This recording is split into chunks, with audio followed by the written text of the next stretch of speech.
ಪ್ರಪಂಚ ಪರ್ಯಟನೆ ಪ್ರಪಂಚ ಪರ್ಯಟನೆ.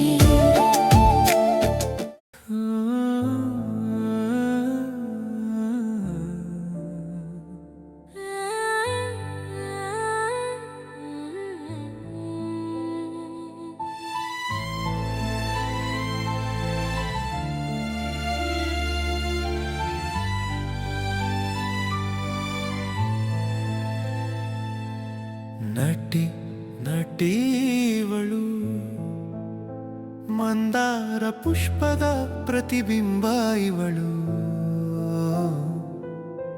ನಟಿ ನಟೀವಳು ಮನದಾಳದ ಆತ್ಮವಿಶ್ವಾಸಕ್ಕೆ ಸಮರಸದ ಶಕ್ತಿ ಇವಳು. ಕಾಯಕದ ನಿಷ್ಠೆಗೆ ನಿಂತಿರುವವಳು, ಅವಿರತ ಪರಿಶ್ರಮ ಪಡುವವಳು. ಧರಣಿಯ ಮುಗ್ಧ ಮಗಳಾಗಿರುವವಳು, ಕನಸುಗಳ ಬೆನ್ನಟ್ಟಿ ಓಡುವವಳು. ನಗುವಿನ ಹಿಂದೆ ನೋವು ಮರೆಮಾಚಿರುವವಳು, ನೋಟದೊಳಗೆ ಕಥೆ ಬರೆಯುವವಳು. ಪರದೆಯ ಬೆಳಕಿನ ಹಿಂದೆ ನಿಂತಿರುವವಳು, ತನ್ನ ಜೀವನವನ್ನು ಅರ್ಪಿಸಿರುವವಳು. ನಟಿ ನಟೀವಳು ಮಂದಾರ ಪುಷ್ಪದ ಪ್ರತಿಬಿಂಬ ಇವಳು.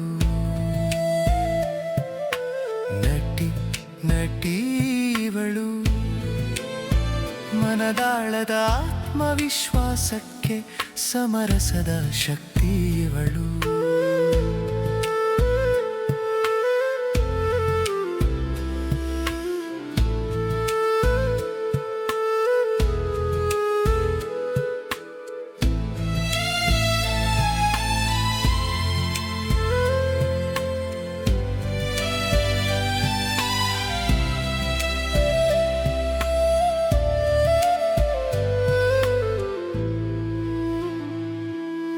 ಟೀಕೆಗಳ ಮಳೆಗಾಲ ಸಹಿಸುವವಳು,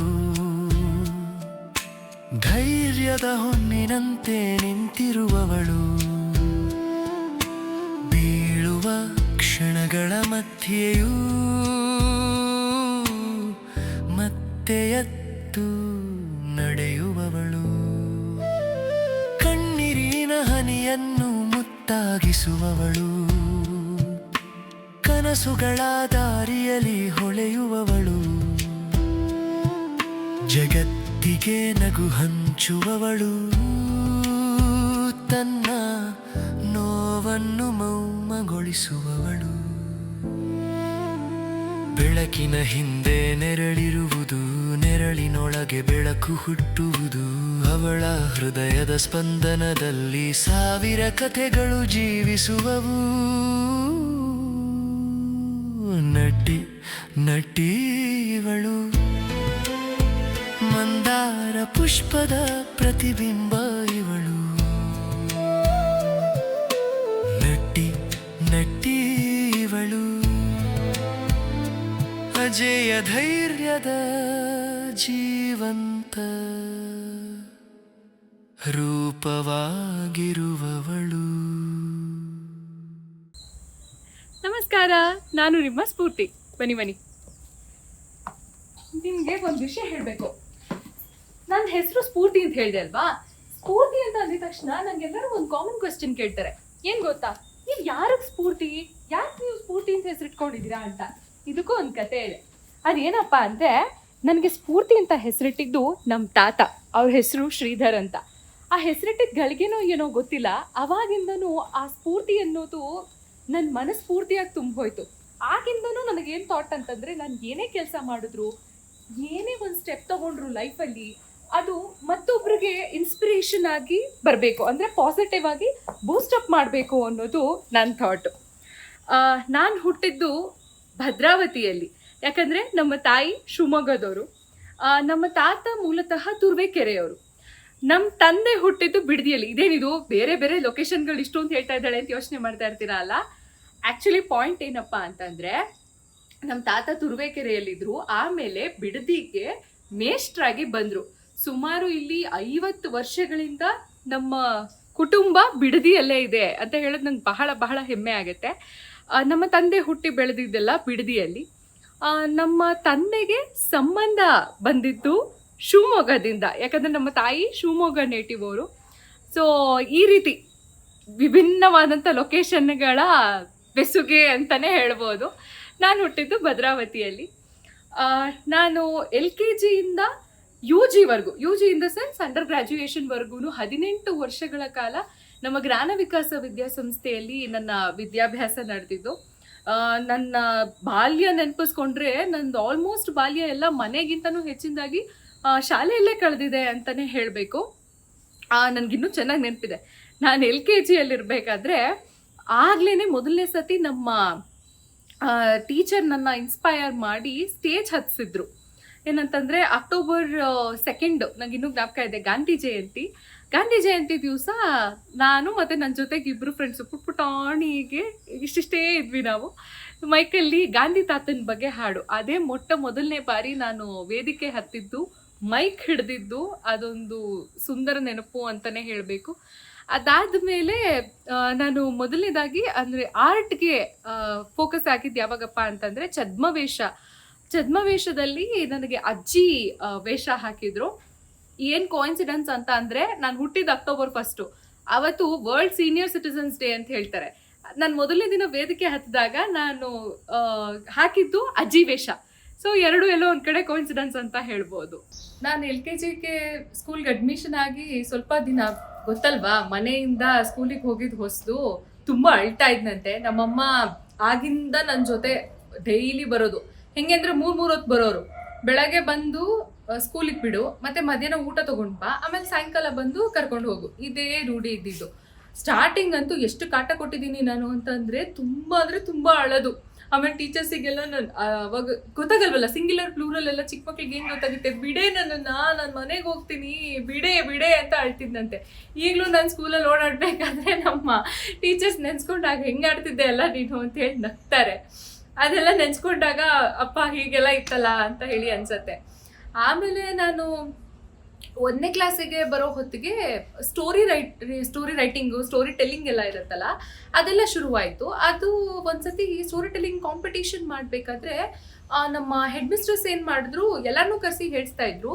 ಸ್ಟೋರಿ ಎಲ್ಲರೂ ಹೇಳಿದಕ್ಕೂ ನಾನು ಹೇಳಿದಕ್ಕೂ ಡಿಫ್ರೆನ್ಸ್ ಇರ್ತಂತೆ. ಅವ್ರು ಇವತ್ತು ನೆನೆಸ್ಕೊಂಡು ಹೇಳ್ತಾರೆ ಅದನ್ನು. ಅಂದರೆ ನಾನು ವಿತ್ ಆ್ಯಕ್ಷನ್ನು, ಆಮೇಲೆ ಎಕ್ಸ್ಪ್ರೆಷನ್ಸು, ಎಮೋಷನ್ಸ್ ಎಲ್ಲ ಹಾಕಿ ಹೇಳ್ತಾ ಇದ್ನಂತೆ.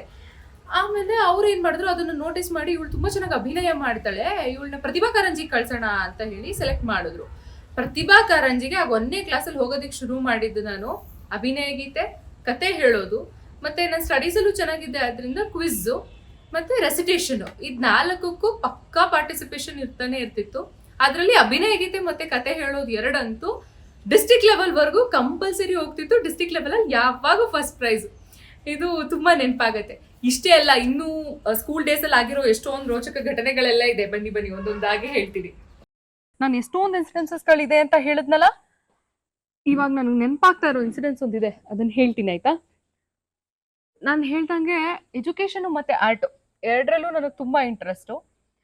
ನಾನು UKGಯಲ್ಲಿ ಇರಬೇಕಾದ್ರೆ ಆಪ್ತಮಿತ್ರ ಸಿನಿಮಾ ರಿಲೀಸ್ ಆಗಿತ್ತು. ಆವಾಗ ನಾನು ಥಿಯೇಟರ್ ಕರ್ಕೊಂಡೋಗಿ ಸಿನಿಮಾ ತೋರಿಸಿದ್ರು. ನನಗೆ ಆಗಿಂದನೇ ಸೌಂದರ್ಯ ಮ್ಯಾಮ್ ಆ್ಯಕ್ಟಿಂಗ್ ನೋಡು, ಅಪ್ಪ ಏನಪ್ಪ ಇದು ಅನ್ನೋ ಲೆವೆಲ್ಗೆ ಇನ್ಸ್ಪೈರ್ ಆಗಿಬಿಟ್ಟಿತ್ತು. ನನಗೆ ಇಮಿಟೇಟ್ ಮಾಡೋದು ಅದೆಲ್ಲ ತುಂಬ ಇಷ್ಟ.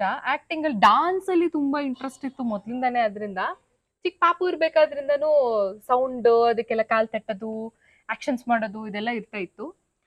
ಆಪ್ತಮಿತ್ರ ಬಂದಮೇಲೆ ನಾನು ಆಗಲೇ ಹೇಳ್ದಾಗೆ ರಾರಾ ಸಾಂಗ್ ತುಂಬ ಫೇಮಸ್ ಅಲ್ಲ ಆವಾಗ. ಸೌಂದರ್ಯ ಮ್ಯಾಮ್ ಥರನೇ ಇಲ್ಲೆಲ್ಲ ಕಪ್ಪು ಬಳ್ಕೊಂಡು ಹೂವೆಲ್ಲ ಹಾಕೊಂಡು, ನಮ್ಮ ತಾಯಿ ಹತ್ರ ಹೇಳ್ಬಿಟ್ಟು ಸ್ಪೆಷಲಾಗಿ ಗೆಜ್ಜೆ ಬೇರೆ ಹೊಲ್ಸ್ಕೊಂಡಿದ್ದೆ. ರಾರಾ ಅಂತ ಹೇಳಿ ಡ್ಯಾನ್ಸ್ ಮಾಡೋದು. ಆಮೇಲೆ ಕಣಕಣದೇ ಶಾರದೆ ಸಾಂಗಲ್ಲಿ ವಿಷ್ಣು ಸರ್ ಹೇಗೆ ಆ್ಯಕ್ಷನ್ಸ್ ಮಾಡ್ತಾರೆ ಆ ಥರನೇ ಆ್ಯಕ್ಷನ್ಸ್ ಎಲ್ಲ ಮಾಡೋದು. ಆಪ್ತಮಿತ್ರ, ಮೇಯ್ನಾಗಿ ಆಪ್ತಮಿತ್ರ ಸಿನಿಮಾದ ಸೀನ್ಸ್ಗಳನ್ನೆಲ್ಲ ರೀಕ್ರಿಯೇಟ್ ಮಾಡೋದು ಮನೇಲಿ, ನಮ್ಮ ಮನೆಯವ್ರನ್ನೆಲ್ಲ ಇನ್ವಾಲ್ವ್ ಮಾಡಿಕೊಂಡು ಈ ಥರ ಎಲ್ಲ ಮಾಡ್ತಾ ಇದ್ದೆ. ಇದೆಲ್ಲ ಇನ್ಸಿಡೆನ್ಸಸ್ ನೆನಪಾಗತ್ತೆ. ಈ ಥರ ಸಾಕಷ್ಟು ಇನ್ಸಿಡೆನ್ಸ್ಗಳಿದೆ. ಇದಾದ್ಮೇಲೆ ನೆಕ್ಸ್ಟು ನನ್ನ ಸ್ಕೂಲ್ ಲೈಫ್. ಹಾಗೆ ನಾನು ಪ್ರತಿಭಾ ಕಾರಂಜಿ ಬಗ್ಗೆ ಮೆನ್ಷನ್ ಮಾಡಿದೆ, ಡಿಸ್ಟ್ರಿಕ್ಟ್ ಲೆವೆಲ್ವರೆಗೂ ಹೋಗ್ತಿದ್ದೆ ಅಂತ. ಆಲ್ರೆಡಿ ಸ್ಟೇಜ್, ಆಮೇಲೆ ಸ್ಟೇಜ್ ಪ್ರೆಸೆನ್ಸ್ ಎಲ್ಲ ಅಭ್ಯಾಸ ಆಗೋಗಿತ್ತು.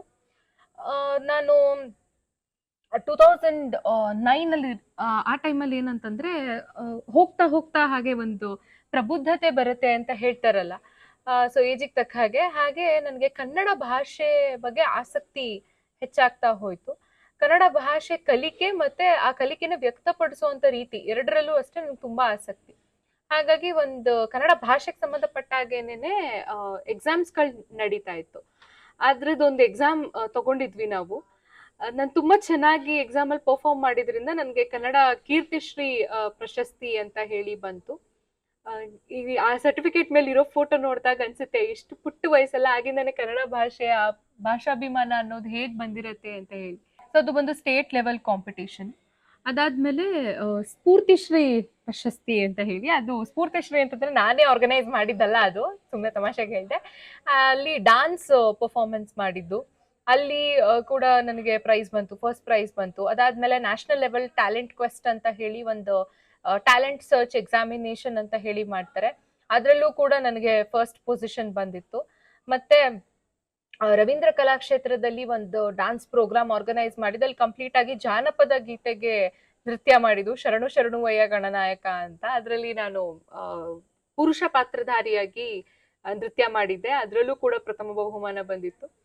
ಈ ರೀತಿ ಸಾಕಷ್ಟು ಪ್ರಶಸ್ತಿಗಳು ವೇದಿಕೆ ಮೇಲೆ ನೃತ್ಯ ಮಾಡಿದ್ರಿಂದ ಇರ್ಬೋದು ಅಥವಾ ಹಾಡು ಹೇಳಿದ್ರಿಂದ ಇರ್ಬೋದು, ಮತ್ತೆ ಎಜುಕೇಶನ್ ವೈಸ್ ಅಂತ ಬಂದಾಗ ಎಜುಕೇಶನ್ ಪರ್ಫಾರ್ಮೆನ್ಸ್ ಅಲ್ಲಿ ಇರ್ಬೋದು, ಈ ರೀತಿ ಸಾಕಷ್ಟು ಪ್ರಶಸ್ತಿಗಳು ಬಂದಂತಹ ಇನ್ಸಿಡೆಂಟ್ಸ್ಗಳು ನನ್ನ ಪ್ರೈಮರಿ ಸ್ಕೂಲ್ ಜರ್ನಿಯಲ್ಲಿ ಸಾಕ್ಷಿಯಾಗಿವೆ ಅಂತ ಹೇಳಿ ಹೇಳ್ಬೋದು.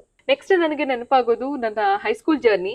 ಹೈಸ್ಕೂಲ್ ಜರ್ನಿಯಲ್ಲಿ ಎಸ್ಪೆಷಲಿ 10th ಸ್ಟ್ಯಾಂಡರ್ಡ್ ಅಂತ ಅಂದ್ರೆ ಒಂದು ಮಗು ಲೈಫ್ಗಿನ ಟರ್ನಿಂಗ್ ಪಾಯಿಂಟ್ ಅಂತ ಹೇಳಿ ಹೇಳ್ತಾರೆ. ಆ ಟೈಮಲ್ಲಿ ಹೇಗಿರ್ತಾ ಇತ್ತು ಅಂತಂದ್ರೆ ಎವ್ರಿ ಡೇ ಅಂಡ್ ನೈಟ್, ಯಾಕಂದ್ರೆ ಅವತ್ತು ಮಾಡಿದಂತ ಪಾಠ ಅವತ್ತೇ ಓದಿ ಅಭ್ಯಾಸ ನನಗೆ. ಅವಾಗ ಅಭ್ಯಾಸದ ಜೊತೆಗೆ ನಾವು ರಿವಿಷನ್ ಮಾಡೋದಿರ್ಬೋದು, ಪ್ರಾಕ್ಟೀಸ್ ಮಾಡೋದಿರ್ಬೋದು, ಟೈಮ್ ಮ್ಯಾನೇಜ್ಮೆಂಟ್, ಸ್ಟ್ರೆಸ್ ಮ್ಯಾನೇಜ್ಮೆಂಟ್ ಪ್ರತಿಯೊಂದು ಇಂಪಾರ್ಟೆಂಟ್ ಆಗುತ್ತೆ. ಸೊ ಪ್ರತಿಯೊಂದು ಹ್ಯಾಂಡಲ್ ಮಾಡ್ತಾ ಹೋಗ್ತಾ ಇದ್ದೆ. ಆ ಸಮಯದಲ್ಲಿ ನನಗೆ ಒಂದು ಸುವರ್ಣ ಅವಕಾಶ ಒದಗಿ ಬಂತು. ಏನಪ್ಪಾ ಅಂತಂದ್ರೆ ನಮ್ಮ ವಿದ್ಯಾಸಂಸ್ಥೆಯ ಚೇರ್ಮನ್ ಆದಂತಹ ಸನ್ಮಾನ್ಯ ಶ್ರೀ CM ಲಿಂಗಪ್ಪ ಸರ್ ಅವರು, ಅವರಿಗೆ ನಾನಂದ್ರೆ ಮೊದ್ಲಿಂದನೂ ತುಂಬಾನೇ ಇಷ್ಟ. ಯಾಕಂದ್ರೆ ವೇದಿಕೆ ಕಾರ್ಯಕ್ರಮಗಳು ಮಾಡಿದ್ದನ್ನೆಲ್ಲದನ್ನು ಅವ್ರು ನೋಡಿದ್ರು. ಅದ್ರಲ್ಲೂ ಎಸ್ಪೆಷಲಿ ನಾನು 8th ಸ್ಟ್ಯಾಂಡರ್ಡ್ ಅಲ್ಲಿ ಇದ್ದಾಗ ಪುಣ್ಯಕೋಟಿ ಪಾತ್ರವನ್ನ ಮಾಡಿದೆ. ಪುಣ್ಯಕೋಟಿ ಪಾತ್ರ ಡಾನ್ಸ್ ಡ್ರಾಮಾ, ಅದನ್ನ ನೋಡಿ ಅವರು ತುಂಬಾ ಪ್ರಭಾವಿತರಾಗಿದ್ರು. ಅವಾಗ ನನ್ಗೆ ಆಶೀರ್ವಾದ ಮಾಡಿದ್ದು ಈಗ್ಲೂ ನನ್ಗೆ ಹಾಗೆ ಕಣ್ಣಿಗೆ ಕಟ್ಟಾಗಿದೆ. ಅವ್ರಿಗೇನ್ ನನ್ ಬಗ್ಗೆ ಒಂದು ಹೋಪ್ ಇತ್ತು ಅಂತಂದ್ರೆ, ಅವರು ಸಾಹಿತ್ಯಾಸಕ್ತಿ ಇರುವಂತಹ ಒಂದು ಮೇರು ವ್ಯಕ್ತಿತ್ವ ಅವ್ರದ್ದು. ಜೊತೆಗೆ ಅವರು ಕೂಡ ನಾಟಕದಲ್ಲಿ ಶ್ರೀಕೃಷ್ಣ ಪಾತ್ರಗಳನ್ನ ಮಾಡ್ಕೊಂಡು ಬಂದಂತವ್ರು. ಅವರು ಒಡಲಾಳ ಅಂತ ಹೇಳಿ ದೇವನೂರ್ ಮಹಾದೇವ ಅವ್ರದ್ದು ಒಂದು ನಾಟಕ ಬರುತ್ತೆ, ಅದರಲ್ಲಿ ಸಾಕವ್ವ ಅನ್ನೋದು ಮುಖ್ಯ ಪಾತ್ರ. ಆ ಪಾತ್ರನ ಸ್ಫೂರ್ತಿ ಅಭಿನಯಿಸ್ಬೇಕು ಅಂತ ಹೇಳಿ ಅವರ ಆಸೆ ಆಗಿತ್ತು. ಅದನ್ನ ಬಂದು ನಮ್ಗೆ ಹೇಳಿ ಎಲ್ಲ ಆದ್ಮೇಲೆ ನಾನು 10th ಸ್ಟ್ಯಾಂಡರ್ಡ್ ಅಲ್ಲಿ ಇದ್ದೆ. ಏನಂದ್ರೆ ಆನ್ಯುವಲ್ ಡೇ ಆಗಿ 1 month 1.5 monthಗೆ ನಮ್ಗೆ ಮೇನ್ ಎಕ್ಸಾಮ್ಸ್ ಬರುತ್ತೆ. ಆ ಟೈಮಲ್ಲಿ ಈ ಅವಕಾಶ ಬಂದಿದ್ದು. ಈಗ ಏನಂದ್ರೆ ಅಗೇನ್ ಚಾಯ್ಸ್, ಏನ್ ಮಾಡೋದು, ಈ ಕಡೆ ಡ್ರಾಮಾಗ್ ಹೋಗೋದಾ ಅಥವಾ ಪೂರ್ತಿ ಆ ಟೈಮ್ನ ಎಕ್ಸಾಮಿಗೆ ಹಾಕೋದಾ? ಯಾಕೆಂದ್ರೆ ಕ್ಲಾಸಸ್ಗಳು ಹೋಗುತ್ತೆ, ಒಬ್ವಿಯಸ್ಲಿ ಪ್ರಾಕ್ಟೀಸ್ ಅಂತ ಹೋದಾಗ ರಿಹರ್ಸಲ್ಸ್ಗಳು ಅದಕ್ಕೆಲ್ಲ ಟೈಮ್ ಕೊಡ್ಬೇಕಾಗತ್ತೆ. ಏನ್ ಮಾಡೋದು ಅನ್ನೋದೊಂದು ಕನ್ಫ್ಯೂಷನ್. ಆಮೇಲೆ ಅದರ ಮಧ್ಯ ಕೂಡ ಇಲ್ಲ, ಅವ್ರಷ್ಟು ಪ್ರೀತಿಯಿಂದ ಹೇಳಿದ್ದಾರೆ, ಅವ್ರ ನಮ್ಮ ಮೇಲೆ ನಂಬಿಕೆ ಇಟ್ಟಿದ್ದಾರೆ ಅಂತ ನಾವು ನಂಬಿಕೆ ಉಳಿಸ್ಕೋಬೇಕು ಅಂತ ಹೇಳಿ ಧೈರ್ಯ ಮಾಡಿ ಒಂದು ತಂಡದ ರೂಪದಲ್ಲಿ ನಾವೆಲ್ಲರೂ ಅದಕ್ಕೆ ಕೈ ಹಾಕಿದ್ವಿ. ಟ್ರೈನರ್ಸ್ ನ ಕರ್ಸಿದ್ರು. ಅಲ್ಲಿಂದ ನನ್ನ ರಂಗಭೂಮಿ ಜರ್ನಿ ಅನ್ನೋದು ಶುರುವಾಗಿದ್ದು. ನಾನು 10th ಸ್ಟ್ಯಾಂಡರ್ಡ್ ಅಲ್ಲಿ ಇದ್ದಾಗ ಆಗಿಂದ ನನ್ನ ರಂಗಭೂಮಿ ಜರ್ನಿ ಸ್ಟಾರ್ಟ್ ಆಯ್ತು. ಸೊ ಅಲ್ಲಿ ಒಡಲಾಳ ನಾಟಕ ಸತತವಾಗಿ 21 ದಿನ ಡೇ ಅಂಡ್ ನೈಟ್ ಪ್ರಾಕ್ಟೀಸ್ ಮಾಡಿದೀವಿ. ಮಾರ್ನಿಂಗ್ ಇಂದ ರಾತ್ರಿವರೆಗೂ ಪ್ರಾಕ್ಟೀಸ್, ರಿಹರ್ಸಲ್ ಆ ತರ ಇರ್ತಾ ಇತ್ತು. ನನಗೆ ಯಾಕದು ತುಂಬಾ ಚಾಲೆಂಜಿಂಗ್ ಆಯ್ತು ಅಂತಂದ್ರೆ, ನನಗೆ ಹಳ್ಳಿ ಸೊಗಡಿನ ಬಗ್ಗೆ ಅಷ್ಟು ಗಂಧ ಗಾಳಿ ಇಲ್ಲ ನನಗೆ. ಆ ಸಾಕವನ್ ಪಾತ್ರ ಕಂಪ್ಲೀಟ್ ಆಗಿ ಹಳ್ಳಿ ಸಿನಾರಿಯೋ ಬರುತ್ತೆ. ಅದರಲ್ಲಿ ಬೈಗಳನ್ನ ಬೈಯೋದಿರ್ಬೋದು, ಮಣ್ಣು ತೂರಿ ಶಾಪ ಹಾಕೋದಿರ್ಬೋದು, ಆ ತರ ಇನ್ಸಿಡೆಂಟ್ಸ್ ಗಳೆಲ್ಲ ಬರುತ್ತೆ. ಅದ್ ಹೇಗ್ ಮಾಡ್ಬೇಕಂತಾನೆ ನನಗೆ ಗೊತ್ತಿಲ್ಲ. ಆಮೇಲೆ ಹುಂಜ ಕರಿಬೇಕು, ಬಾ ಖೋ ಅಂತ ಕರಿಯೋದಿರುತ್ತೆ. ನಂಗೆ ಹುಂಜ ಕರಿಯೋದಿರ್ಲಿ, ಅದು ಹೇಗ್ ನೋಡ್ಬೇಕನ್ನೋದು ನಂಗೆ ಐಡಿಯಾ ಇರ್ಲಿಲ್ಲ. ಆದ್ರೆ 21 ದಿನಗಳ ಆ ತಾಲೀಮು ಅಂತ ಹೇಳ್ತಾರಲ್ಲ, ಅದಾದ್ಮೇಲೆ ಹೇಗಾಯ್ತಂತಂದ್ರೆ,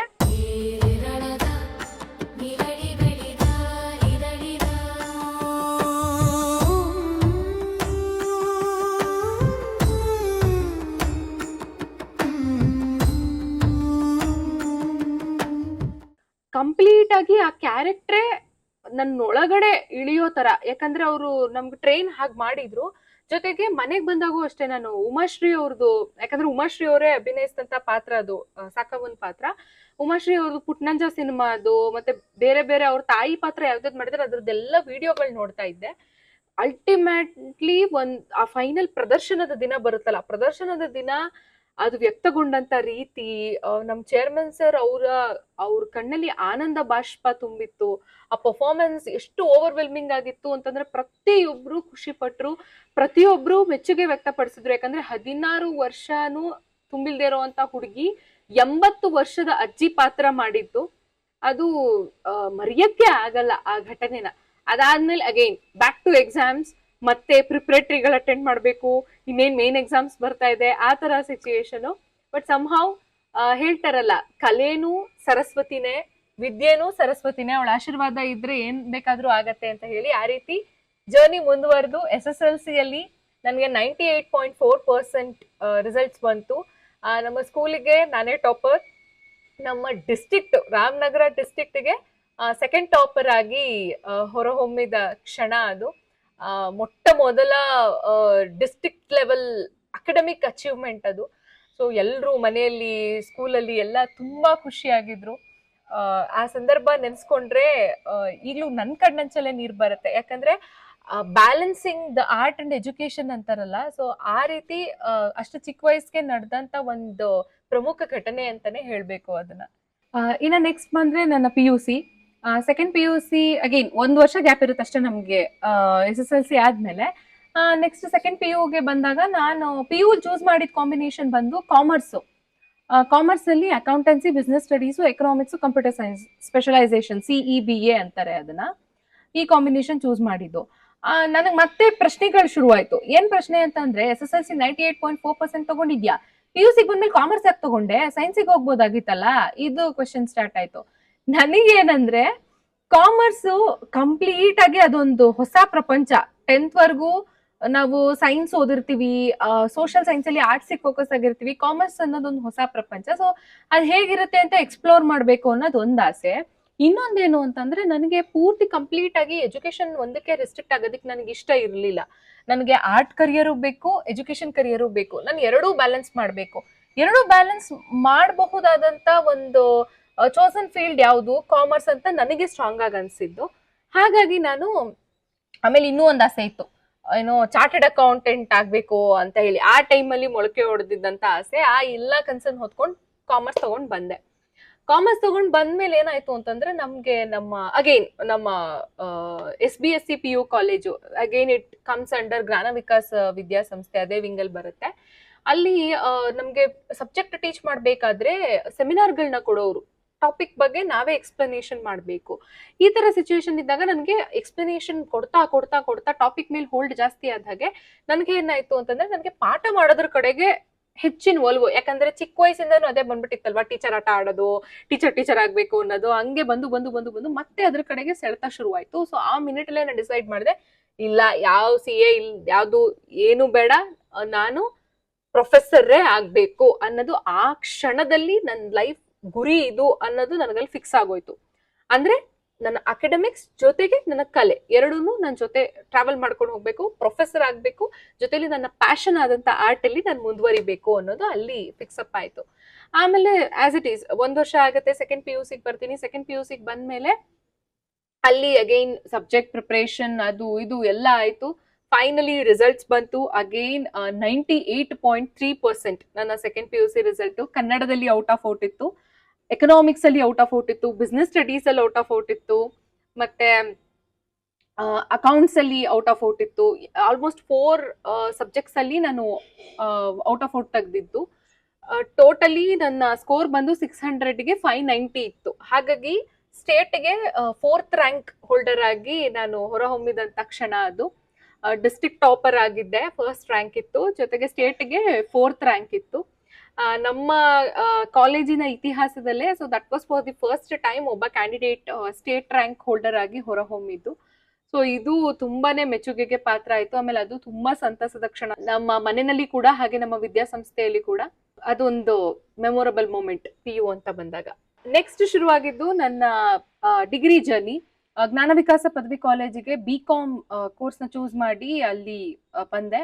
ಡಿಗ್ರಿ ಜರ್ನಿ ಅದು ಮತ್ತೊಂಥರ ಡಿಫ್ರೆಂಟ್ ಎಕ್ಸ್ಪೀರಿಯನ್ಸು. ಇಲ್ಲಿ ಅಗೈನ್ ನನ್ನ ಆರ್ಟ್ ಮತ್ತೆ ಎಜುಕೇಶನ್ ಎರಡೂ ಕೂಡ ಮತ್ತೆ ಒನ್ಸ್ ಅಗೈನ್ ಟೇಕ್ ಆಫ್ ಆಯ್ತು ಅಂತ ಹೇಳ್ತೀವಲ್ಲ, ಆ ರೀತಿ ಮತ್ತೆ ಸ್ಪೀಡ್ ಅಪ್ ಆಯ್ತು.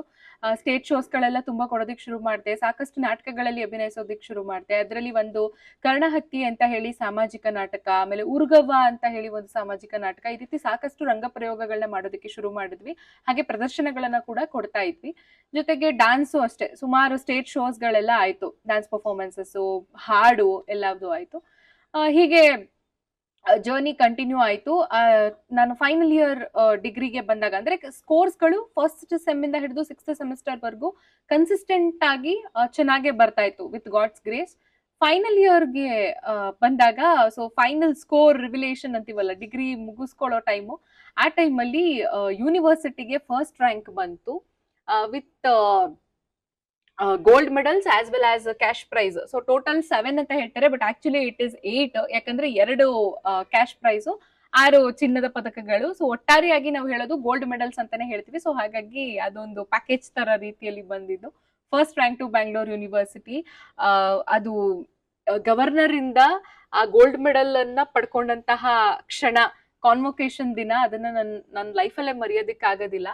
ಅದಾದ್ಮೇಲೆ ನಮ್ಮ ಕಾಲೇಜಿನಲ್ಲಿ ತುಂಬಾನೇ ಹೆಮ್ಮೆ ಪಟ್ರು. ಯಾಕಂದ್ರೆ ಬಿ.ಕಾಮ್ ಲಾಸ್ಟ್ ನಮ್ಮಲ್ಲಿ ಹೈಯೆಸ್ಟ್ ಎಜುಕೇಶನ್ ಇರೋದು. ಅದು ಬಿಟ್ರೆ MBA ಇದೆ, ಬಟ್ ನನಗೆ M.Com ಮಾಡ್ಬೇಕಂತ ಆಸೆ ಇತ್ತು. ಅದರಿಂದ ಸೊ ಬಿ.ಕಾಮಿಗೆ ಅಲ್ಲಿ ನನ್ನ ಎಜುಕೇಶನ್ ಜರ್ನಿ ಅಲ್ಲಿಗೆ ವೈಂಡ್ ಅಪ್ ಆಯ್ತು ಜ್ಞಾನ ವಿಕಾಸ ವಿದ್ಯಾಸಂಸ್ಥೆಯಲ್ಲಿ. ಹಾಗಾಗಿ ಅದೊಂದು ಮೆಮೊರಬಲ್ ಮೂಮೆಂಟ್ ಆಗ್ಬೇಕು. ಅದು ಕೋಇನ್ಸಿಡೆಂಟಲಿ ದೇವರ ಆಶೀರ್ವಾದ ಅನ್ನೋ ರೀತಿಯಲ್ಲಿ ಆಗಸ್ಟ್ 15ನೇ ತಾರೀಕು ಆ ವರ್ಷ 75th ಇಂಡಿಪೆಂಡೆನ್ಸ್ ಡೇ, ಅಮೃತ ಮಹೋತ್ಸವ. ಅವತ್ತು ನಮ್ಮ ಎಂಟೈರ್ ಇನ್ಸ್ಟಿಟ್ಯೂಷನ್, ಪ್ರೈಮರಿ ಸ್ಕೂಲ್ ಇಂದ ಹಿಡಿದು ಎಂಜಿನಿಯರಿಂಗ್ ವರ್ಗೂನು ಎಲ್ಲಾ ಟೀಚಿಂಗ್ ಫ್ರೆಟರ್ನಿಟಿನ ಒಟ್ಟಿಗೆ ಸೇರಿಸಿ, ಮಕ್ಕಳನ್ನ ಒಟ್ಟಿಗೆ ಸೇರಿಸಿ, ಅಂದ್ರೆ ಇದೊಂದು ಸಾಧನೆ ಅನ್ನೋದು ಸ್ಫೂರ್ತಿ ಆಗ್ಬೇಕು ಅಂತ ಹೇಳಿ ಎಲ್ಲಾರ್ನು ಒಟ್ಟಾಗಿ ಸೇರಿಸಿ ಪ್ರತಿಭಾ ಪುರಸ್ಕಾರ ಮಾಡಿದ್ರು. ಆ ಸಮಯದಲ್ಲೇನೆ ನನಗೆ ಒಂದು ಬೆಳ್ಳಿ ತಟ್ಟೆಯನ್ನ ಕೊಟ್ರು, ಸನ್ಮಾನ ಮಾಡಿ ಚಿನ್ನದ ಹುಡುಗಿ ಅಂತ ಹೇಳಿ ಅಭಿನಂದನಾ ಪತ್ರ ಕೊಟ್ಟು, ಪುರಸ್ಕಾರ ಕೊಟ್ಟು, ಸನ್ಮಾನಿಸಿ, ತುಂಬಾ ಗೌರವಯುತವಾಗಿ, ಗೌರವ ಪೂರ್ವಕವಾಗಿ ಅಲ್ಲಿಂದ ಬೀಳ್ಕೊಟ್ರು. ಅದು ಮೋಸ್ಟ್ ಮೆಮೊರಬಲ್ ಇನ್ಸಿಡೆಂಟ್ಸ್ ಅಂತ ಹೇಳ್ಬೇಕು. ಗೋಲ್ಡ್ ಮೆಡಲ್ ಎಲ್ಲ ಬಂದು ರ್ಯಾಂಕ್ ತಗೊಂಡಿದ್ದಾದ್ಮೇಲೆ ನನಗೆ ಸಾಕಷ್ಟು ಸನ್ಮಾನಗಳೆಲ್ಲ ಆಯ್ತು. ಅದರಲ್ಲಿ ಒಂದು ಬಿಡದಿ ರತ್ನ ಪ್ರಶಸ್ತಿ ಅಂತ ಹೇಳಿ ರೋಟರಿ ಕಡೆಯಿಂದ ಬಂದಂಥದ್ದು, ಮತ್ತೆ ರೇಷ್ಮೆ ನಾಡು ಪ್ರಶಸ್ತಿ ಅಂತ ಹೇಳಿ ಬಂತು. ಈ ರೀತಿ ಸಾಕಷ್ಟು ಗೌರವ ಸಮರ್ಪಣೆಗಳನ್ನ ಮಾಡಿದ್ರು. ಈ ಒಂದು ಫೇಸ್ ಅಲ್ಲಿ ನನ್ಗೆ ತುಂಬಾ ಜನ ಕೇಳೋರು, ನಿನ್ಗೆ ಹೇಗೆ ಆರ್ಟ್ ಮತ್ತೆ ಎಜುಕೇಶನ್ ನ ಬ್ಯಾಲೆನ್ಸ್ ಮಾಡೋದಿರ್ಬೋದು, ಮತ್ತೆ ಅದ್ರ ಕಡೆಗೂ ಇಷ್ಟು ಒಲವು, ಇದ್ರ ಕಡೆಗೂ ಒಲವು, ಹೇಗೆ ಅಂತ ಹೇಳಿ. ಇಲ್ಲಿ ನಾನು ಒಬ್ಬ ವ್ಯಕ್ತಿ ಬಗ್ಗೆ ನಾನು ಹೇಳಲೇಬೇಕು. ಅದು ನಮ್ಮ ಗುರುಗಳು, ಪ್ರಭಾಕರ್ ಸರ್ ಅಂತ ಹೇಳಿ. ಅವರು ನನ್ನ ಡಾನ್ಸ್ ಟೀಚರ್, ನನ್ನ ಭರತನಾಟ್ಯ ಗುರುಗಳು. ಅವ್ರು ಹೇಗೆ ಅಂತಂದ್ರೆ, ಇದನ್ನ ಹೇಳಿದಾಗೂನು ಒಂದ್ ಪ್ರಶ್ನೆ ಬರುತ್ತೆ, ಡಾನ್ಸ್ ಟೀಚರ್ ಇಂದ ಎಜುಕೇಶನ್ ರಿಲೇಟೆಡ್ ನೀನ್ ಹೇಗೆ ಇನ್ಸ್ಪೈರ್ ಆಗ್ಲಿಕ್ಕೆ ಸಾಧ್ಯ ಅಂತ. ಅವರು ಡಾನ್ಸ್ ಒಂದೇ ಅಲ್ಲದೆ ಆ ವ್ಯಕ್ತಿಯ ವ್ಯಕ್ತಿತ್ವ, ಅವರು ನನ್ ರೋಲ್ ಮಾಡೆಲ್ ಅಂತಾನೆ ಹೇಳ್ಬೇಕು. ಯಾಕಂದ್ರೆ ಟೈಮ್ ಮ್ಯಾನೇಜ್ಮೆಂಟ್ ಅವ್ರು ಹೇಗ್ ಕಲ್ಸೋರು ಅಂತಂದ್ರೆ, ಬರೀ ಭರತನಾಟ್ಯ ಅಷ್ಟೇ ಅಲ್ಲ, ಫೋಕ್ ಡಾನ್ಸ್ ಕೂಡ ಮಾಡ್ಸೋರು ಅವರು. ಅದರಲ್ಲಿ ಕಂಸಾಳೆ ನೃತ್ಯ ಬರುತ್ತೆ, ಅದರಲ್ಲಿ ಒಂದು ಬೀಟ್ ಬರುತ್ತೆ, ಧೀಮ್ ತತ ಅಂತ. ಈ ಬೀಟ್ಗೆ ತಕ್ಕ ಹಾಗೆ ನಾವು ಹೆಜ್ಜೆ ಹಾಕ್ಬೇಕು. ಅದಕ್ಕೆ ಟೈಮಿಂಗ್ ಇರುತ್ತೆ, ಹೀಗೆ ಓಡ್ತಾ ಇರುತ್ತೆ ಟೈಮ್. ಆ ಟೈಮಿಂಗ್ ಮೇಂಟೆನೆನ್ಸ್ ಮಾಡೋದನ್ನ ಯಾರಾದ್ರೂ ಒಬ್ರು ತಪ್ಸಿದ್ರೆ, ಇವರು ಪ್ರೋಗ್ರಾಮ್ಗೆ ಶೆಡ್ಯೂಲ್ ಕೊಟ್ಟಿರ್ತಾರಲ್ಲ, ಅದಕ್ಕೆ ತಕ್ಕಂಗ್ ರಿಹರ್ಸಲ್ ಮಾಡಿಸ್ತಾ ಇರೋರು ಮಧ್ಯ ಅದನ್ನ ತಪ್ಸಿದ್ರೆ ಇವ್ರು ಇನ್ಸ್ಟ್ರಕ್ಷನ್ಸ್ ಕೊಡ್ಬೇಕಲ್ಲ, ಇವ್ರಲ್ಲಿ ನಿಲ್ಸ್ಬಿಟ್ರೆ ಅಗೇನ್ ಇಲ್ಲಿ ಲ್ಯಾಗ್ ಆಗುತ್ತೆ. ಅದಕ್ಕೇನ್ ಮಾಡೋರು ಅವರು ಅಂದ್ರೆ, ಆ ಧೀಮ್ ತತ ಬೀಟ್ಗೆ ಮಿಸ್ ಆಗದಿರೋ ತರ ಆ ಬೀಟ್ ಅಲ್ಲಿ ಹೇಳೋ ಹಂಗೇನೆ ಅವ್ರಿಗೆ ಇನ್ಸ್ಟ್ರಕ್ಷನ್ಸ್ ಕೊಡೋರು. ತಲೆ ಎತ್ತು ಅದೂನು ಆ ಬೀಟ್ ವೈಸೇ ಬರೋದು. ನನಗದು ನೋಡಿ ಏನಪ್ಪ ಇವರು ಟೈಮಿಗೆ ಇಷ್ಟೊಂದು ಬೆಲೆ ಕೊಡ್ತಾರೆ ಅಂತ. ಆಮೇಲೆ ಸರಳವಾಗಿರೋಣ, ಸಂತೋಷವಾಗಿರೋಣ, ಈ ತರ ಎಲ್ಲ ಸ್ಟೇಟ್ಮೆಂಟ್ಸ್ಗಳು, ಅವ್ರು ಹೇಳೋ ಒಂದೊಂದು ಇನ್ಸಿಡೆಂಟ್ಸ್, ಒಂದೊಂದು ವಿಷಯಗಳು ಕೂಡ ತುಂಬಾ ಮೋಟಿವೇಟ್ ಆಗ್ತಾ ಇತ್ತು, ತುಂಬಾ ಇನ್ಸ್ಪೈರ್ ಮಾಡ್ತಾ ಇತ್ತು. ಆಮೇಲೆ ಛಲ ಬಿಡದ ವಿಕ್ರಮನಂತೆ ಲೈಫಲ್ಲಿ ಏನೇ ಅಪ್ಸ್ ಅಂಡ್ ಡೌನ್ಸ್ ಬಂದ್ರೂ ಕೂಡ ನಾವ್ ಎಲ್ಲದನ್ನು ತುಂಬಾ ಸ್ಟ್ರಾಂಗ್ ಆಗಿ ಫೇಸ್ ಮಾಡ್ಬೇಕು ಅಂತ ಹೇಳಿ ನಾನು ಕಲ್ತಿದ್ದೆ ಅವರಿಂದ. ಹಾಗಾಗಿ ಇವತ್ತಿಗೂ ನಾನು ಅವ್ರನ್ನ ರೋಲ್ ಮಾಡೆಲ್ ಅಂತ ಹೇಳಿ ಕರಿತೀನಿ. ಅವ್ರ ನೃತ್ಯ ಮಾಡೋ ರೀತಿ, ಅದ್ರಲ್ಲೂ ಅವ್ರು ನೋಡಿದಾಗ ನನಗೆ ಸಾಕ್ಷಾತ್ ಈಶ್ವರನ್ ಸ್ವರೂಪ ಅಂತಾನೆ ಅನ್ಸಿದೆ, ಸಾಕಷ್ಟು ಸಲ ಅನ್ಸಿದೆ. ನಾನು ಅದನ್ನ ಅವ್ರಿಗೆ ಹೇಳಿದೀನಿ ಕೂಡ, ಇವತ್ತು ಅವ್ರನ್ನ ನೆನ್ಸ್ಕೊಳ್ಳೇಬೇಕು. ಆ ರೀತಿ ಇನ್ಸ್ಪೈರ್ ಆಗೋದಕ್ಕೆ ಹಠ ಬಿಡದೆ ನಾನು ಖಂಡಿತವಾಗ್ಲೂ ಸಾಧಿಸ್ಲೇಬೇಕು ಅಂತ ಹೇಳಿ ಬ್ಯಾಲೆನ್ಸಿಂಗ್ ಇರ್ಬೋದು, ಟೈಮ್ ಮ್ಯಾನೇಜ್ಮೆಂಟ್ ಇರ್ಬೋದು, ಎಲ್ಲದನ್ನು ನನ್ನ ವ್ಯಕ್ತಿಯಿಂದ ತುಂಬಾನೇ ಕಲ್ತಿದ್ದೀನಿ. ಇದು ಈಗ ನೆನಪಾಯ್ತು, ಯಾಕಂದ್ರೆ ಆ ರ್ಯಾಂಕ್ ಎಲ್ಲ ಬಂದ್ಮೇಲೆ ನಾನು ತುಂಬಾ ಜನ ಕೇಳೋರಲ್ಲ ಹೇಗೆ ಇನ್ಸ್ಪೈರ್ ಅದೇ ಏನಾಯ್ತು ಅಂತ. ಆ ಜರ್ನಿಯಲ್ಲಿ ಇದು ತುಂಬಾ ಒಂದು ಮೇಜರ್ ಹೈಲೈಟ್ ಅಂತಾನೆ ಹೇಳ್ಬೇಕು. ನಾನು ನೆಕ್ಸ್ಟ್ ಬಂದ್ರೆ ನನ್ನ ಮಾಸ್ಟರ್ ಡಿಗ್ರಿಗೆ ನಾನು ಜ್ಞಾನ ಭಾರತಿಗೆ ಸೇರ್ಕೊಂಡೆ, ಬೆಂಗಳೂರು ಯೂನಿವರ್ಸಿಟಿ. ಅದೊಂದು ಬ್ಯೂಟಿಫುಲ್ ಜರ್ನಿ ಅಂತ ಹೇಳ್ಬೇಕು. ಹೇಗ್ ಕಳೆದೋಯ್ತು 2 ವರ್ಷ ಮಾಸ್ಟರ್ ಡಿಗ್ರಿ ಅಂತಾನೆ ಗೊತ್ತಾಗ್ಲಿಲ್ಲ. ಅಲ್ಲಿ ನನಗ್ ಸಿಕ್ಕಂತ ಫ್ರೆಂಡ್ಸ್ ಇರ್ಬೋದು, ನಮ್ಮ ಟೀಮ್ ಇರ್ಬೋದು, ಮತ್ತೆ ನಮ್ ಸ್ಟೇಜ್ ಪರ್ಫಾರ್ಮೆನ್ಸ್ಗಳು. ಯಾಕಂದ್ರೆ ಅಲ್ಲಿ ಬಂದಾಗ ಮಾಸ್ಟರ್ ಡಿಗ್ರಿ ಲೆವೆಲ್ಗೆ ಬಂದಾಗ ಯಾರು ನಮ್ಗೆ ನೀನ್ ಹೀಗ್ ಮಾಡು ಹಾಗ್ ಮಾಡು ಅಂತ ಹೇಳಕ್ ಬರಲ್ಲ. ಆರ್ಗನೈಸೇಷನ್ ಇಂದ ಹಿಡಿದು ಪ್ರತಿಯೊಂದು ನಮ್ಮ ಮೇಲೆನೆ ಜವಾಬ್ದಾರಿ ಬೀಳುತ್ತೆ. ಅವಾಗ ಇಂಡಿಪೆಂಡೆಂಟ್ ಆಗೋದನ್ನ ನಾನು ತುಂಬಾ ಕಲ್ತ್ಕೊಂಡೆ. ಅದುವರೆಗೂ ಒಂದೇ ಜಾಗದಲ್ಲಿ 18 ವರ್ಷಗಳ ಕಾಲ ಸತತವಾಗಿ ಅಭ್ಯಾಸ ಮಾಡಿ ನನಗೇನೊಂದು ಸ್ಟ್ರಾಂಗ್ ಫೌಂಡೇಶನ್ ಕೊಟ್ಟಿತ್ತು ನಮ್ಮ ಜ್ಞಾನ ವಿಕಾಸ ವಿದ್ಯಾಸಂಸ್ಥೆ. ಆ ಫೌಂಡೇಶನ್, ಆ ಜ್ಞಾನನ ನಮ್ಮ ಜ್ಞಾನ ಭಾರತಿ ಇನ್ನು ಬೆಳಕ್ತು ಅಂತ ಹೇಳ್ಬೋದು. ಆ ಎರಡು, ನಮ್ಮ ಜ್ಞಾನ ವಿಕಾಸ ವಿದ್ಯಾಸಂಸ್ಥೆ, ಜ್ಞಾನ ಭಾರತಿ ಎರಡೂ ಕೂಡ ನನ್ನ ಲೈಫ್ ಅಲ್ಲಿ ಮೇಜರ್ ಪಿಲ್ಲರ್ಸ್ ಗಳು ಅಂತಾನೆ ಹೇಳ್ಬೇಕು. ಮಾಸ್ಟರ್ ಡಿಗ್ರಿ ಜರ್ನಿ ತುಂಬಾ ಚೆನ್ನಾಗಿತ್ತು. ಪ್ರಾಕ್ಟಿಕಲ್ ಲರ್ನಿಂಗ್ ಇತ್ತು, ಎಕ್ಸ್ಪೋಜರ್ ಇತ್ತು, ಪ್ರೆಸೆಂಟೇಷನ್ಸ್ ಗಳು ಮಾಡೋದಿರ್ಬೋದು. ಟೀಚಿಂಗ್ ಅಲ್ಲಿ ಇನ್ನೂ ಒಂದು ಅತ್ಯದ್ಭುತವಾದ ಹೋಲ್ಡ್ ಅನ್ನ ಕಲ್ತಿದ್ದು. ಮತ್ತೆ ನಮ್ಮ ಜೂನಿಯರ್ಸ್ ಮಾಸ್ಟರ್ ಡಿಗ್ರಿಗೆ ಜಾಯಿನ್ ಆದಾಗ, ನಾನ್ ಸೆಕೆಂಡ್ ಇಯರ್ ಅಲ್ಲಿ ಇರ್ಬೇಕಾದ್ರೆ ನಮ್ಮ ಚೇರ್ಪರ್ಸನ್ ನನಗೆ ಓರಿಯಂಟೇಶನ್ ಪ್ರೋಗ್ರಾಮ್ ಅಲ್ಲಿ ಸ್ಟೂಡೆಂಟ್ ರಿಸೋರ್ಸ್ ಪರ್ಸನ್ ಆಗ್ಲಿಕ್ಕೆ ಅವಕಾಶ ಕೊಟ್ಟಿದ್ರು. ಅದನ್ನ ನಾನು ಮರೆಯಕ್ಕೆ ಆಗಲ್ಲ. ಅದು ಇಡೀ PG ಡಿಪಾರ್ಟ್ಮೆಂಟ್ ಅಲ್ಲೇ ದಟ್ ಇಸ್ ಫಾರ್ ಇನ್ನೊಂದು ಹಿಸ್ಟಾರಿಕ್ ಮೂಮೆಂಟ್ ಅಂತ ಹೇಳ್ಬೇಕು. That is for the first time that thing happen. ಒಬ್ಬ ಸ್ಟೂಡೆಂಟ್ಗೆ ಸ್ಟೂಡೆಂಟ್ ರಿಸೋರ್ಸ್ ಪರ್ಸನ್ ಅಂತ ಹೇಳಿ ಕೊಟ್ಟು ಒಂದು ಸೆಷನ್ ಕೊಟ್ಟಿದ್ದು. ಅದೆಲ್ಲ ಮಾಸ್ಟರ್ ಡಿಗ್ರಿ ಒಂಥರ ಮೋಸ್ಟ್ ಬ್ಯೂಟಿಫುಲ್ ಜರ್ನಿ ಅಂತ ಹೇಳ್ಬೇಕು. ವಿಧವಾದಂತ ಅಡೆತಡೆಗಳು ಬಂತು. ಆ ಪ್ರೋಗ್ರಾಮ್ ಮಾಡ್ಬೇಕಾದ್ರೆ ಪವರೇ ಇರ್ಲಿಲ್ಲ, ತುಂಬಾ ಸ್ಟೂಡೆಂಟ್ಸ್ ನ ಅಡ್ರೆಸ್ ಮಾಡ್ಬೇಕಾಗಿತ್ತು, ಮೈಕ್ ಇರ್ಲಿಲ್ಲ. ಅದನ್ನ ಚಾಲೆಂಜಿಂಗ್ ಸಿಚುವೇಶನ್ ಆಗಿ ತಗೊಂಡು ಅಗೈನ್ ಅಲ್ಲಿ ನನ್ನ ಬೆನ್ನೆಲುಬಾಗಿ ಬಂದಿದ್ದು ನಮ್ಮ ಥಿಯೇಟರ್, ನಮ್ಮ ರಂಗಭೂಮಿ. ಯಾಕಂದ್ರೆ ರಂಗಭೂಮಿಯಲ್ಲಿ ನಮ್ಮ ಧ್ವನಿ ಮೇಲೆ ಪ್ರತಿಯೊಂದು ಅವಲಂಬಿತ ಆಗಿರುತ್ತೆ. ಅವತ್ತು ಮೈಕ್ ಇಲ್ದೆ ಇದ್ರು ಎಂಟೈರ್ ಆಡಿಟೋರಿಯಂಗೆ ಕೇಳಿಸೋ ತರ 2 ಗಂಟೆ ಲೆಕ್ಚರ್ ನ ವಿತೌಟ್ ಮೈಕ್ ನಾನು ಓಪನ್ ವಾಯ್ಸ್ ಅಲ್ಲಿ ಹಾಗೆ ಕೊಟ್ಟಿದ್ದೀನಿ. ಯಾಕೆ ಕಲೆ ಅನ್ನೋದು ವಿದ್ಯಾಭ್ಯಾಸಕ್ಕೆ ಎಷ್ಟೊಂದ್ ಜನ ಅನ್ಕೋತಾರೆ ಎಜುಕೇಶನ್ಗೆ ಆರ್ಟ್ ಡಿಸ್ಟರ್ಬ್ ಮಾಡುತ್ತೆ ಅಂತ. ಅದು ಯಾವತ್ತು ಮಾರಕ ಅಲ್ಲ, ಅದು ಪೂರಕ ಅಂತ ಹೇಳೋದಕ್ಕೆ ಇಷ್ಟಪಡ್ತೀನಿ. ಯಾಕಂದ್ರೆ ನನ್ನ ಲೈಫ್ ಇನ್ಸಿಡೆನ್ಸೇ ಇದಕ್ಕೆ ಸಾಕ್ಷಿ. ಮಾಸ್ಟರ್ ಡಿಗ್ರಿ ಮುಗೀತು. ಮಾಸ್ಟರ್ ಡಿಗ್ರಿ ಮುಗಿದ್ಮೇಲೆ ರಿಸಲ್ಟ್ಸ್ ಬಂತು. ಅಗೈನ್ ನಾನು ಬ್ಯಾಂಗ್ಳೂರ್ ಯೂನಿವರ್ಸಿಟಿಗೆ 2nd ರ್ಯಾಂಕ್ ತಗೊಂಡು ಕಂಪ್ಲೀಟ್ ಮಾಡ್ಕೊಂಡೆ ನನ್ನ ಮಾಸ್ಟರ್ ಡಿಗ್ರಿನ. ಅದಾದ್ಮೇಲೆ ಇನ್ನೇನು ತಡ ಇಲ್ಲ, ನನ್ನ ಪ್ರೊಫೆಸರ್ ಆಗ್ಬೇಕು ಅನ್ನುವಂತಹ ಕನಸು, ಆ ಕನಸಿನ ಹಾದಿ ಶುರುವಾಯ್ತು. ನಾನು ಎಲ್ಲಿ ಓದಿದ್ನೋ ಅದೇ ನಮ್ಮ ಜ್ಞಾನ ವಿಕಾಸ ಪದವಿ ಕಾಲೇಜಲ್ಲಿ ಅಸಿಸ್ಟೆಂಟ್ ಪ್ರೊಫೆಸರ್ ಆಗಿ ಜಾಯಿನ್ ಆದೆ. ಜಾಯಿನ್ ಆಗಿ 1 ವರ್ಷದ ಒಳಗಡೆನೆ ನಾನು KCET ಮತ್ತೆ UGC ನೆಟ್ ಎಕ್ಸಾಮಿನೇಷನ್ ಅನ್ನ ಕ್ಲಿಯರ್ ಮಾಡ್ಕೊಂಡೆ. ಸೊ ಅವಾಗ ಅಫಿಷಿಯಲಿ ನಾವು we can call ourselves as assistant professors. ಈ ಪ್ರೊಫೆಷನಲ್ ಜರ್ನಿ ಶುರುವಾದ್ಮೇಲೆ ನಾನು ರಿಸರ್ಚ್ ಅಲ್ಲಿ ಇಂಟ್ರೆಸ್ಟ್ ನನಗೆ ಜಾಸ್ತಿ ಆಗ್ತಾ ಬಂತು. ಸೊ ಹಾಗಾಗಿ ಸಾಕಷ್ಟು ನ್ಯಾಷನಲ್ ಮತ್ತೆ ಇಂಟರ್ನ್ಯಾಷನಲ್ ಕಾನ್ಫರೆನ್ಸ್ ಗಳಲ್ಲಿ ಪೇಪರ್ ಪ್ರೆಸೆಂಟೇಷನ್ ಮಾಡಿದೆ. ಅದರಲ್ಲಿ ಒಂದು KSOU ನ್ಯಾಷನಲ್ ಕಾನ್ಫರೆನ್ಸ್ ಅಲ್ಲಿ ಪೇಪರ್ ಪ್ರೆಸೆಂಟೇಷನ್ ಮಾಡಿದ್ದು. ಅದು ನನ್ನ ಫಸ್ಟ್ ಪೇಪರ್ ಪ್ರೆಸೆಂಟೇಷನ್. ಅದರಲ್ಲಿ ನನಗೆ ಬೆಸ್ಟ್ ಪೇಪರ್ ಅವಾರ್ಡ್ ಬಂತು. ಅದಾದ್ಮೇಲೆ UGC ಕೇರ್ ಪಬ್ಲಿಕೇಶನ್ ಅಲ್ಲಿ ನನ್ನ ಪೇಪರ್ ಪಬ್ಲಿಷ್ ಆಯ್ತು. ಸೊ ಈ ರೀತಿ I hold many national and international publications. So ಅದು ತುಂಬಾ ಖುಷಿ ಆಗತ್ತೆ.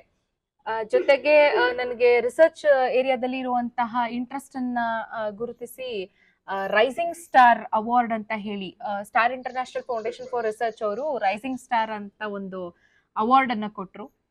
ಜೊತೆಗೆ ಇದಾದ ಮೇಲೆ ಕಲೆ ಅಂತ ಹೇಳಿ ಬಂದಾಗ ಇವಾಗ ಒಂದು ಮೇಜರ್ ಟರ್ನಿಂಗ್ ಪಾಯಿಂಟ್ ಅಂತ ಹೇಳಿ ಬಂದಂತದ್ದು ಜಿ ಕನ್ನಡದ ಶ್ರೀ ರಾಘವೇಂದ್ರ ಮಹಾತ್ಮೆ ಧಾರಾವಾಹಿಯಲ್ಲಿ ನನಗೆ ಸರಸಮ್ಮನ ಪಾತ್ರ ಸಿಕ್ಕಿದ್ದು. ಈ ಮ್ಯಾನಿಫೆಸ್ಟೇಷನ್ ಅಂತ ಹೇಳ್ತಾರಲ್ವಾ, ಅದು ಇನ್ ರಿಯಾಲಿಟಿ ಏನು ಅಂತ ಹೇಳಿ ನನ್ಗೆ ಅದನ್ನ ಎಕ್ಸ್ಪೀರಿಯನ್ಸ್ ಮಾಡಿಸಿದ್ದೆ ಗುರುರಾಯರು ಅಂತ ಹೇಳ್ಬೇಕು. ಅದು ರಾಘವೇಂದ್ರ ಸ್ವಾಮಿಗಳ ಪವಾಡ ನಿಜಕ್ಕೂನು. ನಾನು 1 ವರ್ಷದ ಹಿಂದೆ, ಅಂದ್ರೆ ಸೀರಿಯಲ್ಗೆ ಬರೋ 1 ವರ್ಷದ ಹಿಂದೆ ಜಿ ಕುಟುಂಬ ಅವಾರ್ಡ್ಸ್ ಅಲ್ಲಿ ನೋಡ್ತಾ ಇದ್ದೆ. ಅಲ್ಲಿ ಗೊತ್ತಾಯ್ತು ರಾಘವೇಂದ್ರ ಮಹಾತ್ಮೆ ಅಂತ ಹೇಳಿ ಒಂದು ಕಾನ್ಸೆಪ್ಟ್ ಬರುತ್ತೆ ಜಿ ಕನ್ನಡದಲ್ಲಿ ಅಂತ. ಅವಾಗ ನಾನು ಅನ್ಕೊಂಡಿದ್ದು ಮನ್ಸಲ್ಲಿ, ಕಿರುತೆರೆಯಲ್ಲಿ ನನ್ನ ಜರ್ನಿ ಏನಾದ್ರೂ ಸ್ಟಾರ್ಟ್ ಆಯ್ತು ಅಂತಂದ್ರೆ ನಾನು ರಾಘವೇಂದ್ರ ಮಹಾತ್ಮೆ ಮೂಲಕನೇ ಬರ್ಬೇಕು ಅಂತ ಹೇಳಿ. ಅದು ಹಾಗೆ ಆ ಸಮಯದಲ್ಲಿ ರಾಯರು ತಥಾಸ್ತು ಅಂತ ಹೇಳಿದ್ರು ಅಂತ ಅನ್ಸುತ್ತೆ. ಅವ್ರ ಆಶೀರ್ವಾದದಿಂದ ಅದು ಸತ್ಯ ಆಯ್ತು. ಆ ಅನುಭವನ ನಾನು ಮರೆಯಕ್ಕೆ ಆಗಲ್ಲ, ಯಾಕಂದ್ರೆ ಅದು ನನ್ನ ಫಸ್ಟ್ ಟೆಲಿವಿಷನ್ ಅಪಿಯರೆನ್ಸ್. ಅದಾದ್ಮೇಲೆ ಮತ್ತೆ ಸ್ಟಾರ್ ಸುವರ್ಣದಲ್ಲಿ ವಸುದೇವ ಕುಟುಂಬ ಅಂತ ಹೇಳಿ ಒಂದು ಧಾರಾವಾಹಿ, ಅದರಲ್ಲಿ ಒಂದು ಗೆಸ್ಟ್ ಅಪಿಯರೆನ್ಸ್ ಮಾಡಿದೆ. ಆ ಗೆಸ್ಟ್ ಅಪಿಯರೆನ್ಸ್ ಮಾಡಿದ್ಮೇಲೆ ಅಲ್ಲಿ ರಂಗನಾಥ್ ಸರ್ ಅಂತ ಹೇಳಿ ಒಬ್ರು ಕಲಾವಿದ್ರು ಪರಿಚಯ ಆಯ್ತು. ಅವ್ರು ಇವನ್ ಡೈರೆಕ್ಟರ್ ಕೂಡ ಹೌದು. ಅವರಲ್ಲಿ ನನ್ನ ಪರ್ಫಾರ್ಮೆನ್ಸ್ ನ ನೋಡಿ ಮ್ಯಾಜಿಕ್ ರಂಗ ಅಂತ ಸಿನಿಮಾದಲ್ಲಿ ಅವಕಾಶ ಕೊಟ್ರು. ಅದಾದ್ಮೇಲೆ ಹಾಗೆ ಒಬ್ರಿಂದ ಒಬ್ರು ಆ ನೆಟ್ವರ್ಕಿಂಗ್ ಮೂಲಕ ಸಿನಿಮಾಗಳಲ್ಲಿ ಅವಕಾಶ ಸಿಗೋದಿಕ್ಕೆ ಶುರು ಆಯ್ತು. ಇನ್ನ ನೋ ಬ್ರೋಕರ್ ಅಂತ ಹೇಳಿ ಒಂದು ಕಂಪನಿ, ಅದ್ರದ್ದು ಅಡ್ವರ್ಟೈಸ್ಮೆಂಟ್ ಶೂಟ್ ಕೂಡ ಆಯ್ತು. ಸೊ ಈ ರೀತಿ ಕಲಾ ಪಯಣ ಹೀಗ್ ಸಾಕ್ತಾ ಇದೆ. ಈ ಕಡೆ ನನ್ನ ಪ್ರೊಫೆಸರ್ ಜರ್ನಿ. ಯೂಶಲಿ ಹೇಳ್ತಾರೆ ಒಂದು ದಾರಿಯಲ್ಲಿ ಹೋಗ್ಬೇಕು ಅಂತ ಹೇಳಿ, ಬಟ್ ಆದ್ರೆ ನನಗೆ ಮುಂಚೆಯಿಂದನೂ ಅಷ್ಟೇ ಎಜುಕೇಶನ್ ಆರ್ಟ್ ಎರಡನ್ನೂ ಬ್ಯಾಲೆನ್ಸ್ ಮಾಡಿನೇ ಅಭ್ಯಾಸ. ನಾನು ಅವಾಗ್ಲೇ ಹೇಳ್ದಾಗೆ ವಿದ್ಯೆನೂ ಸರಸ್ವತಿನೇ, ಕಲೆನೂ ಸರಸ್ವತಿನೇ. ಹಾಗಾಗಿ ಆ ತಾಯಿಯ ಆಶೀರ್ವಾದ ಇದ್ರೆ ಏನ್ ಬೇಕಾದ್ರೂ ಮಾಡ್ಬೋದು ಅನ್ನೋದು ನನ್ನ ನಂಬಿಕೆ. ಮೊದ್ಲಿಂದನೂ ಹಾಗೆ ನಡ್ಕೊಂಡ್ ಬಂದಿತ್ತು, ಮುಂದೆನೂ ಹಾಗೆ ನಡೆಸ್ಕೊಂಡು ಹೋಗ್ಬೇಕು ಅನ್ನೋದು ನನ್ನ ಕನಸು. ಹಾಗಾಗಿ ನನ್ನ ಪ್ರೊಫೆಷನ್ ಮತ್ತೆ ಪ್ಯಾಷನ್ ಎರಡನ್ನೂ ಕೂಡ ಬ್ಯಾಲೆನ್ಸ್ ಮಾಡಬೇಕು, ಎರಡರಲ್ಲೂ ಅತ್ಯುನ್ನತವಾದಂತಹ ಸಾಧನೆಯನ್ನ ಮಾಡಬೇಕು ಪರಿಪೂರ್ಣ ಕಲಿಕೆಯ ಮೂಲಕ ಅನ್ನೋದು ನನ್ನ ಧ್ಯೇಯ. ಈ ಒಂದು ಜರ್ನಿಯಲ್ಲಿ ನನಗೆ ಆ ಭಗವಂತ ಮತ್ತೆ ಗುರುಗಳು ಮತ್ತೆ ಎಲ್ಲ ಹಿರಿಯರು ಮತ್ತೆ ಎಲ್ಲ ಪ್ರೀತಿ ಪಾತ್ರರ ಆಶೀರ್ವಾದ ಸಹಕಾರ ಸದಾಕಾಲ ಜೊತೆಲಿರ್ಲಿ ಅಂತ ಹೇಳಿ ಕೇಳ್ಕೊಳ್ತೀನಿ. ಎಷ್ಟು ಮಾತನಾಡಿದ್ರು ಸಾಲದು ಇದ್ರ ಬಗ್ಗೆ. ಸೊ ಎರಡರಲ್ಲೂ ಅಚೀವ್ಮೆಂಟ್ ಮಾಡ್ಬೇಕು ಅನ್ನೋದು ನನ್ನ ಉದ್ದೇಶ. ಈ ಒಂದು ಉದ್ದೇಶಕ್ಕೆ ನಿಮ್ಮೆಲ್ಲರ ಆಶೀರ್ವಾದ ಇರ್ಲಿ ಅಂತ ಹೇಳಿ ಕೇಳ್ಕೊಳ್ತೀನಿ. ನನ್ ಬಗ್ಗೆ ಎಲ್ಲ ಹೇಳಾಯ್ತು. ಇವಾಗ ನನ್ನ ಫ್ಯಾಮಿಲಿನೂ ಇಂಟ್ರೊಡ್ಯೂಸ್ ಮಾಡ್ಕೊಡ್ಬೇಕಲ್ವಾ ನಿಮ್ಗೆ? ಬನ್ನಿ, ನನ್ನ ಫ್ಯಾಮಿಲಿಲಿ ಯಾರ್ಯಾರಿದ್ದಾರೆ ಏನೋ ಎಲ್ಲ ಇಂಟ್ರೊಡ್ಯೂಸ್ ಮಾಡ್ಕೊಡ್ತೀನಿ.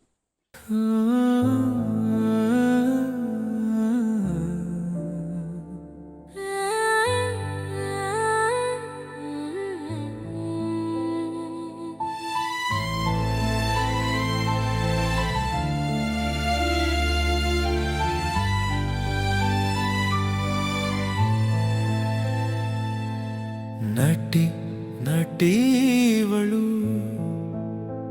ಮಂದಾರ ಪುಷ್ಪದ ಪ್ರತಿಬಿಂಬ ಇವಳು. ನಟಿ ನಟೀವಳು ಮನದಾಳದ ಆತ್ಮವಿಶ್ವಾಸಕ್ಕೆ ಸಮರಸದ ಶಕ್ತಿ ಇವಳು. ಇಲ್ಲಿ ಯಾರು ಮುಖ್ಯರಲ್ಲ, ಯಾರು ಅಮುಖ್ಯರಲ್ಲ, ಯಾವುದು ಯಾಕಶ್ಚಿತವಲ್ಲ. ಇದು ಅನಂತ ಪ್ರಪಂಚ ಅಪಾರ ಅದ್ಭುತ ಅಚ್ಚರಿ, ಕಹಿ ಸಿಹಿ ತುಂಬಿದ ಲೋಕ ಪ್ರಪಂಚ ಪರ್ಯಟನೆ.